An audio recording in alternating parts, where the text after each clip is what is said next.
تو نبی علیہ الصلوۃ والسلام نے فرمایا کہ اگر بندے کی نماز درست ہوگی تو باقی کے اعمال بھی اس کے درست ہوں گے، اگر اسی نماز میں یہ پھنس گیا تو باقی کے اعمال بھی اس کے خراب ہوں گے، کیونکہ پہلی ہی چیز اس کی درست نہیں ہے تو باقی کے اعمال بھی اس کے گڑبڑ ہی گڑبڑ ہوگی۔ جب انسان کو نماز کا حساب لیا جائے گا تو فرائض میں جو کوتاہیاں رہی ہوگی ان کو نوافل سے پورا کیا جائے گا۔ اللہ رب العزت فرشتوں سے کہیں گے کہ میرے بندوں کی نوافل دیکھو۔ الانبیاء والمرسلین وعلى آلہ واصحابہ اجمعین، اما بعد، فقد قال الله تبارك وتعالى في كلامه المجيد والفرقان الحميد: أعوذ بالله من الشيطان الرجيم، بسم الله الرحمن الرحيم. قد أفلح المؤمنون الذين هم في صلاتهم خاشعون. صدق الله العظيم. وروي عن النبي صلى الله عليه وسلم: بني الإسلام على 5: شهادة أن لا إله إلا الله وأن محمدا عبده ورسوله وإقام الصلاة وإيتاء الزكاة إلى آخر الآية، أو كما قال عليه الصلاة والتسليم. معزز سامعین کرام، اللہ رب العزت کا ہم پہ بڑا احسان اور کرم اور فضل ہے کہ بغیر کسی محنت اور مشقت کے ہم کو ایمان والے گھروں میں پیدا فرمایا۔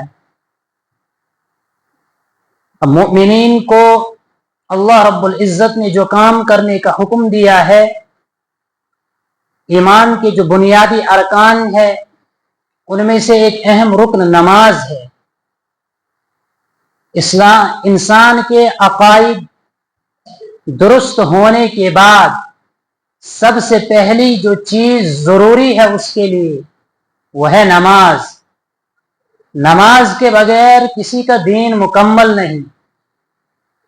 آخرت میں بھی سب سے پہلے جب حقوق اللہ کے بارے میں پوچھ ہوگی تو وہ نماز ہی ہے۔ یہ نماز ایک اہم ترین عبادت ہے۔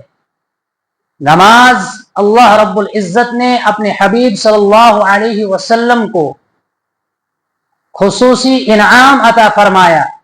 معراج کے موقع پر دیگر تمام تر احکام کو زمینوں پر نازل کیا، لیکن جب نماز کی باری آئی تو اپنے حبیب کو اپنے پاس بلا کر وہاں تحفہ عطا فرمایا۔ اس نماز جو ہے قرآن کریم کی اس میں بڑی فضیلت ہے، اور اللہ رب العزت نے متعدد مقامات پر نماز کے بارے میں ایمان والوں کو حکم دیا۔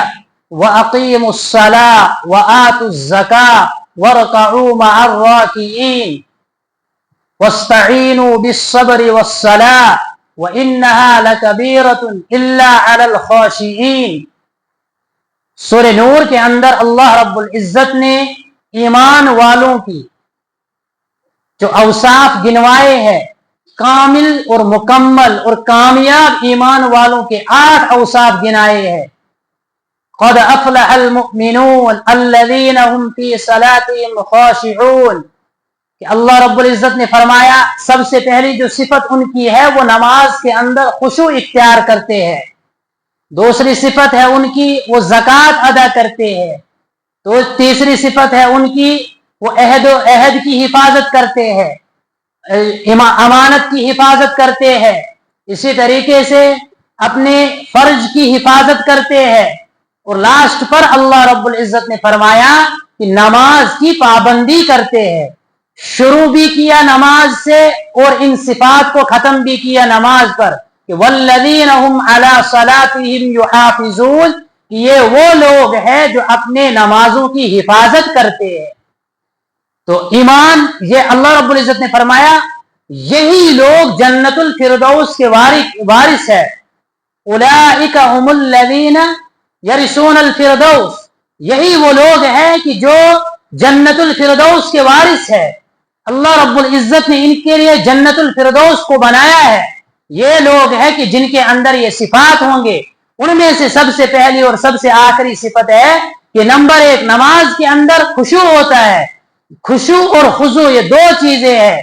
खुशू का ताल्लुक होता है दिल के साथ, कि इंसान दिल से अल्लाह रब्बुल इज्जत को माने और उसके दिल के अंदर अल्लाह का खौफ हो, और जब नमाज कायम करे तो उस वक़्त बज़ाहिरन बनावटी खुशू इख्तियार न करे, बल्कि हकीकतन उसके दिल के अंदर खुशू हो, यानी खौफे खुदा उसके दिल के अंदर मौजूद हो, तो तब जाके ये नमाज उसकी वो वाली नमाज बनेगी जिसके बारे में सूरह अनकबूत में अल्लाह रब्बुल इज्जत ने फरमाया कि इन्नस्सलात तनहा अनिल फहशाई वल मुनकर, कि ये नमाज जो है ये इंसान को बेहयाई और बुरे कामों से रोकती है। नमाज इंसान को उन तमाम तर चीजों से रोकती है जिन चीजों के करने का जिन चीजों से अल्लाह रब्बुल इज्जत ने रोका है।